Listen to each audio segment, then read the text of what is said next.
In Ohio, I have made videos about this before. There is now a law in Ohio that requires every public school district to offer released time for children. What is release time? Again, I've explained this before, so I won't go through the whole thing now. But basically, children are allowed to skip certain parts of the school day to be taken to religious indoctrination classes. And the way they've done this so far, in certain school districts, if not everywhere, is that church communities can say, we're going to hire staff. We're going to transport kids from the school to our church for 45 minutes and teach them religious, Sunday school education, and then we'll bring them back to school. And the districts may have rules about which periods the students can leave. And, is there a background check for the staffers involved? All that stuff. And a handful of school districts had done this. There's one group in Ohio called LifeWise Academy that basically said, hey, we're a Christian ministry that will handle all of this for your church. Like churches pay them money and LifeWise takes care of background checks and staffers, and they get the buses and everything, and they take kids to your church for some sort of fee, whatever it is. And a lot of Christian groups in Ohio specifically, LifeWise has done this all over the country, but Ohio is one of their big places. And it got so popular. And there were some school districts that are like, we don't like that a lot of kids are ditching school for religious education classes. Because like when a bunch of kids miss school, the teachers can't actually do any work. You can't teach 4 kids who are left in your class because the next day when everyone's back in the class, you're going to have to reteach it anyway. It's why teachers don't like field trips by and large, because you just can't get anything done. And so some school districts in Ohio said, you know what? We're just not going to allow anyone to do release time. That's not anti-Christian. We're being neutral about it. No one gets to leave campus for, these types of reasons. And because that was legal, all the religious conservatives in Ohio are like, what can we do? Because we want to make sure Christian families can get their kids out of public schools because we hate public schools. And so the Ohio Republicans recently passed a law requiring every public school district in the state to allow for released time. You don't get to choose whether or not to offer it. You have to offer it now. That's what the new law in Ohio says. And again, I've talked about this before, but why is religious education, why is release time a bad idea? You can imagine if there's a community where there's a lot of Christians taking these classes, one, these kids they're usually leaving electives. They're not leaving math class or English class, but like art, band, Spanish, they might leave those classes to get indoctrinated. And what does that tell you about how these communities value the arts or electives or music or anything like that? And also, if a bunch of your friends are going to these classes, what happens if you're like the kid who's left behind in school? You're going to go to your parents and say, my friend goes to this thing and he likes it and he comes back with candy. I want to go, Mom. And if your family's non-Christian, that's a lot of peer pressure. That's a lot of coercion for that kid to deal with. So these classes are not good. I mean, I wish I could just say, just stick with Sunday school. What is wrong with that? But I know the answer. The reason they want to take kids out of public school to give them these religious classes is because they don't value public schools, period. So that's why they do this. And again, Ohio Republicans passed a law that now requires every district in the state to allow kids to leave school for released time. But here's the thing about that. That means every public school district in the state of Ohio now needs a policy on how it's going to handle released time. Because all the law says now is you got to allow it to happen. But the school districts get to set the parameters. What periods are kids allowed to leave? What has to happen when they leave school? How many days a week are they allowed to leave school to go to these classes? Like, you have to allow them to go, but you can set limits on the nature of released time. So if you are a school district, if you're a school board, you might think to yourself, well, shit, we never used to do release time and now we're going to do it. We need to write a legal policy and pass a legal policy about how we're going to do release time. And when I talked about this last, a couple weeks ago, I mentioned a school district, the Columbus City School District, because they just passed their policies for release time. And one of the big things they said is for any kid who's going to these religious classes, you cannot return from class, religious class, with candy or toys.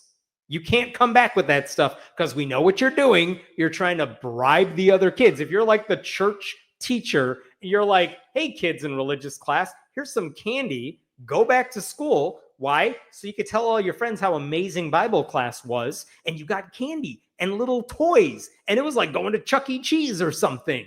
And it's a form of peer pressure. So Columbus City Schools basically said, okay, part of our policy for release time is no matter where you go, when you come back, no toys, no trinkets, no candy. And at the time, LifeWise Academy is like, whatever, we don't care. We're still going to offer these classes. And like, yeah, that's what they had to say. What else were they going to say? Are they going to say like, what? We like our bribes? No. So like they just smiled and nodded. But this is where it gets interesting. And this is what's different from the last time I talked about this story. It turns out if you're a school board and you did not have a released time policy before, well, you need one now because the law says you have to. So where are you going to do that? Part of me thinks, all right, so some school board member is going to like write one from scratch and present it to the board and they're all going to vote on it. But that's not actually how it works because there are lawyers involved and you can't write a policy that inadvertently breaks the law. So you have to run this by lawyers. Well, it turns out in a part of Ohio, there is a group called Northeast Ohio Learning Associates. And basically, this is an organization that school districts can pay money to. And the only job of this organization is we write policies that you can use in your school districts because we know the law. We will write the policies. We will help you tailor them to your district's needs and make sure they pass the legal test. And like they are here to help you and your school board write all your policies. And if you go to their website right now, check this out.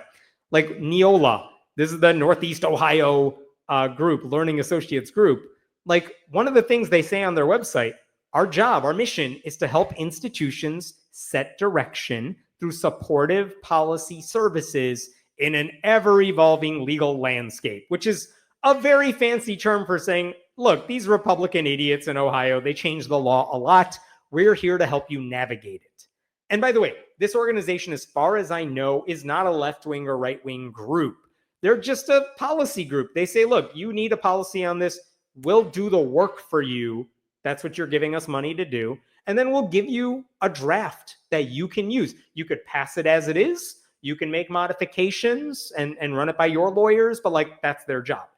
And the thing that the Columbus City Schools passed earlier this month about the no candy, no trinkets, that was actually a suggestion that they got from an organization like Neola. But I want to show you their draft policy for release time because this is what I find fascinating. Neola, after this law passed in Ohio that you have to do release time, they sent all of their client school boards a draft policy saying, look, we used to have a release time policy because school districts were interested in that. And they said, but now the new law passed and you're all going to need to have a policy. So we have updated our release time policy and we are now sending that to you. And so they sent this out to all their member schools. And so what did they say in the draft policy? Let me give you an example of what they did here. So in their old release time policy, that's in the black at the top, it said students shall not be excused from a core curriculum subject course to attend release time instruction. That's what they used to say, which is basically saying you can't leave math or English or science. You have to take those, but you can leave Spanish, band, music, something like that. Look what they are adding now. Their new policy in response to the new Republican law says the school board deems all graded courses to be core curriculum, including but not limited to courses that have state-approved learning standards. So if you get a grade in the class, they're saying you cannot leave school during any period that you might be in a class where you get a grade in. So, for example, when I took a foreign language in high school, I got a grade. I would not be allowed to leave that class to go. What about band? If band is not a pass-fail class, but you get a letter grade, you can't leave it. You could leave during lunch. You know, you don't get a grade for that. If you have an off period, you can leave for that. But if you get a grade in the class, or the state of Ohio says there are certain things you gotta learn in this particular course, the board policy here, the draft policy says you can't leave one of those classes. Interesting, a little more specific than before. Here's another policy that Neola suggested school boards adopt. You got to set a limitation on when people can leave school for these classes. So this is all new. Release time instruction will be limited to X days per quarter, per semester, per year, as established by the superintendent, and shall not exceed X minutes inclusive of travel. So again, very wide open here. A school district could say you can only go for these release time classes like 10 days a semester, and those classes should be no more than 45 minutes long. Okay, that's a sensible thing. That way no kid is taking advantage of it by leaving every single day for multiple hours or anything like that. So, okay, that one makes sense because you need to specify how long these kids can go. This is interesting. What about background checks? Neola offered two different versions of a background check policy, but let's read through a little of this. Criminal records will come at no cost to the school board. Any church that is doing this, they have to pay for the background checks. I'm paraphrasing. I'm sorry. I'm not reading this stuff. But they're basically saying the church has to pay for the background checks. They have to submit paperwork to the school district that says this is who's teaching the classes. Here's what the background check says. And so the schools can have that on file. It's that sort of thing. Again, that totally makes sense. Put the onus on the churches to do the background checks for whoever they have teaching these courses, because the school district wants to make sure if kids are leaving campus, they're still going to be in safe hands. You know what I mean? Makes sense. There's one more thing I want to show you from Neola, which is the bribery line.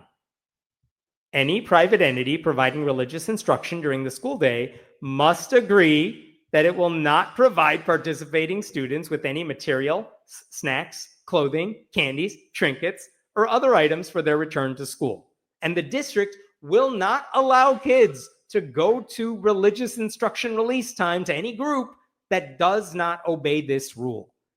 So, okay, first of all, this is where the Columbus City Schools got their policy from. I didn't know they were getting it from like the copy-paste center, but they did. But again, this is a sensible policy because it prevents a level of peer pressure and coercion, right? So this is what Neola is saying to school districts. Here's what we're suggesting you do. And it's up to you to adopt these policies or adjust them, but this is what we think you ought to do, right? So here's where it gets interesting. At the end of their sample text that they sent all these school districts, Neola pointed out that the law that Republicans in Ohio passed, they actually do not offer any guidelines on how to handle release time. So they urged all the school districts to adopt flexible, less restrictive policies. They said, look, we're giving you some guidelines here, but it's up to you to figure out what to do. And our suggestion, so that you avoid any legal problems, is to be as open as possible to allowing students to do this. It's guidance, right? Like take it or leave it. That's what they're thinking. And so when they sent this out, guess who got angry about it? Republicans, because they don't want any restrictions on release time. And they definitely don't want any school telling churches they can't give bribes to kids, or that they might not be allowed to, a school district may not be wanting to send kids to their church because the background checks did not go through or anything like that. So earlier this month, check this out. Here we go. Dave Yost, the Attorney General, the Republican Attorney General of Ohio, sent a letter to every school board in the state. And check out what he said here. Look at this. This is at the very top. Some outside organizations offering advice or proposing draft policies may be more interested in finding ways to thwart the new law than ensuring that districts enact compliant policies under the law. He's basically saying, we know what they're sending you, and if you adopt those policies, I'm going to come after you, because how dare you interfere with churches stealing kids from public schools and then bribing the rest of the kids who did not come to church class. So he basically said, if you adopt any of these policies, I'm warning you, even though, by the way, there's nothing wrong with the draft policy. So that's one thing. He just said he noticed some policy pitfalls in what they were doing. So one example he said, I'm not going to go through the entire letter. One of the specific things he mentioned is these groups offered a don't bring bribes back to school clause, right? The no trinkets policy. And what Yost said, the Attorney General said, is that rules like that would prohibit sharing literature like memory cards, devotional lesson books, or even Bibles. Therefore, districts should avoid any language of that sort. So the Attorney General is saying, how dare you prevent kids from bringing little mini chick tracts or Bibles back to school so they can give to their friends, because that's totally what teenagers do. They bring little Bibles to share with their friends. So he's saying, don't adopt that policy, because Republicans really want to make sure that kids come back from religious classes with bribes. He says it's about like mini Bibles, but really it's about chocolate and toys. But that's what he's doing. And now, after he sent that letter, the right-wing legal group, First Liberty, has sent their own letter to school districts saying, do not follow Neola's policies specifically. And they say that if you adopt the no trinkets policy, that goes beyond what the Republican law says. So you can't pass it, because that would invite intrusion upon the First Amendment rights of students and their parents, as well as the organizations providing release time education.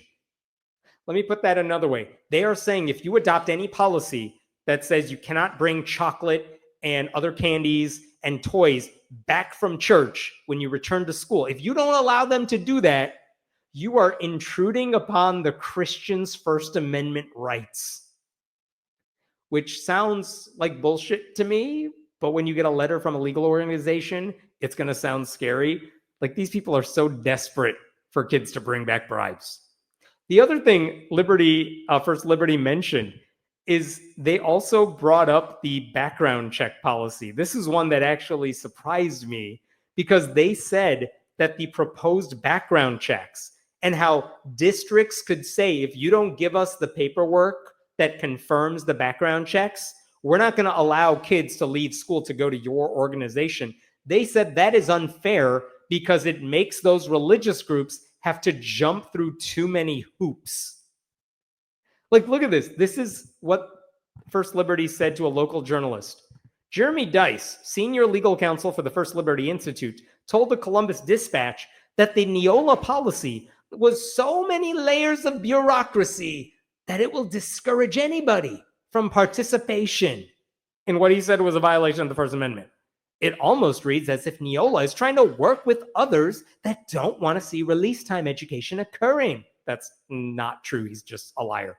So they're creating a lot of bureaucratic traps along the way that would make it really, really, really hard. Oh, sure, you can do release time education, but you got to jump through 895 fiery hoops in order to do that.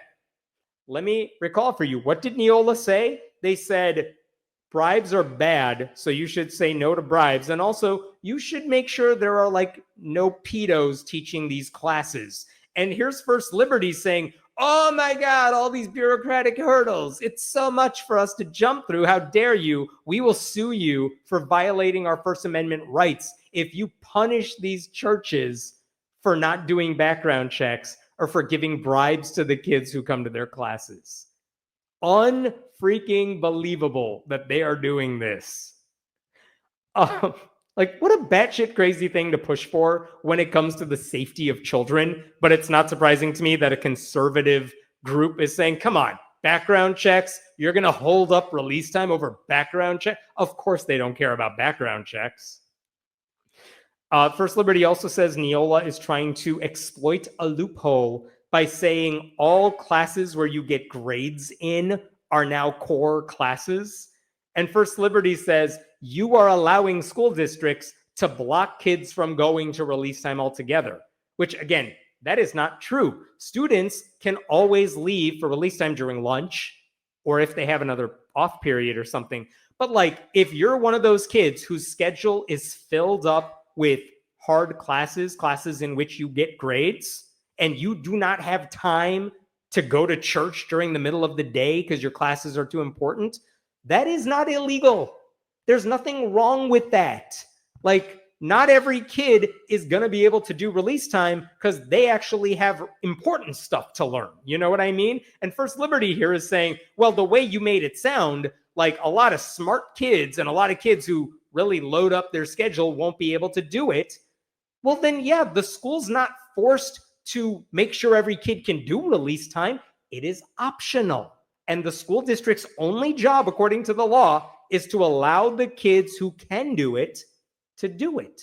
Like, they can't prevent that from happening, but they can set boundaries. And if the boundaries that they set make it clear that certain kids cannot skip school to go to religious indoctrination class and unlearn what they're learning in science class, that's not illegal. Like, the school district has to figure this stuff out.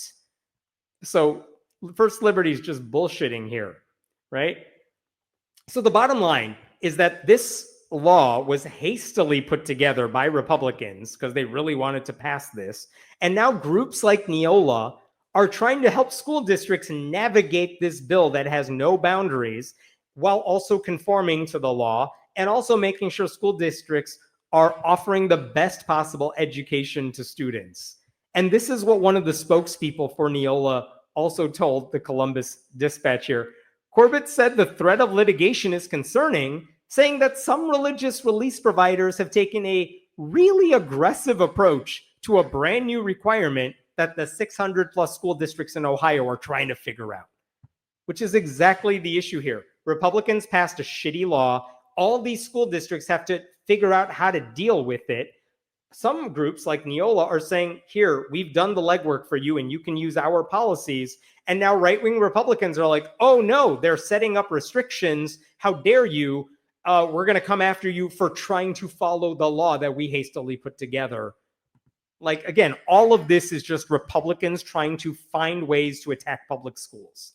That's what this all boils down to.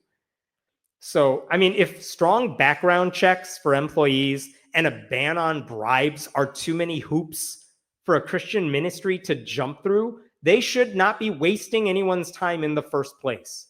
The only thing school districts have to do is allow for release time. They do not have to make sure every kid can do it. They can set whatever boundaries they want, especially when it comes to the safety and well-being of students. And just because right-wing zealots don't give a damn about secular education, it doesn't mean school boards should follow suit, right? Like, if school districts were blocking students from skipping class to learn about Jesus, there is a reason they could be sued.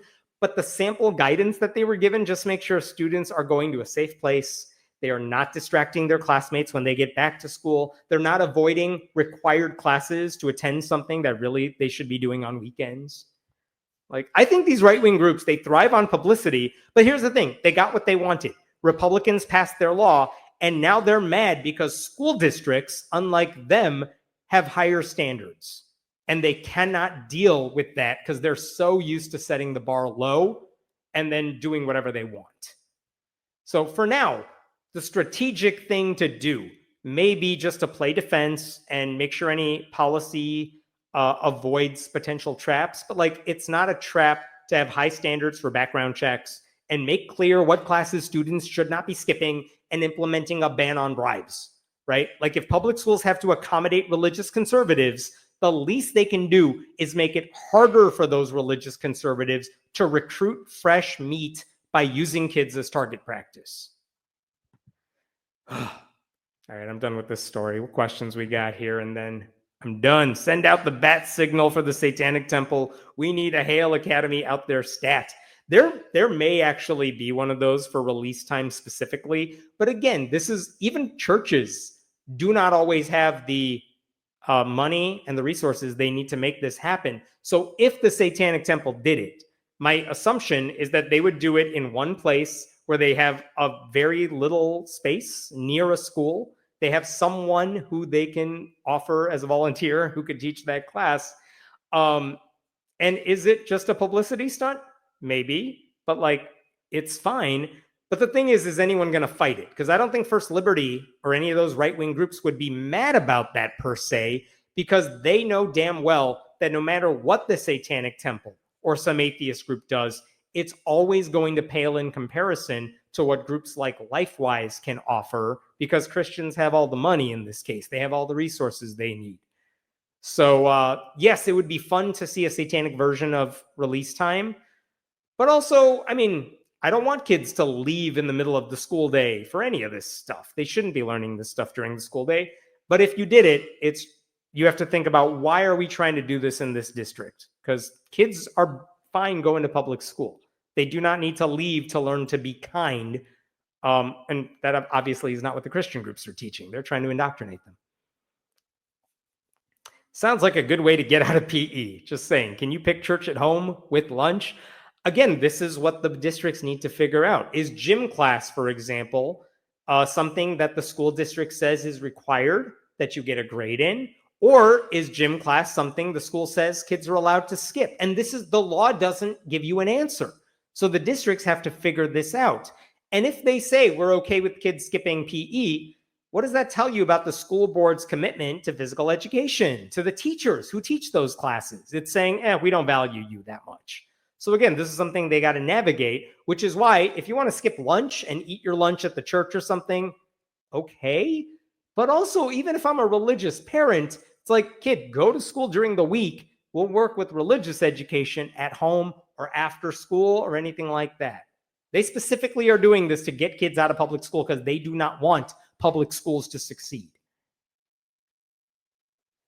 So they're claiming that bribing children is part of the free practice of their religion. That is correct. And by the way, notice they didn't talk about bribes, and they didn't talk about chocolate, and they didn't talk about toys. When they're writing their legal letters, they say, how dare you stop kids from bringing Bibles back to share with their friends? Or like some Christian, pamphlet. And it's like, dude, first of all, that's not what they're doing, and that's not what we're talking about. But clearly, they're like saying, don't go after Bibles. That's attacking our First Amendment rights, when they know damn well this is about like food, candy, toys, things like that.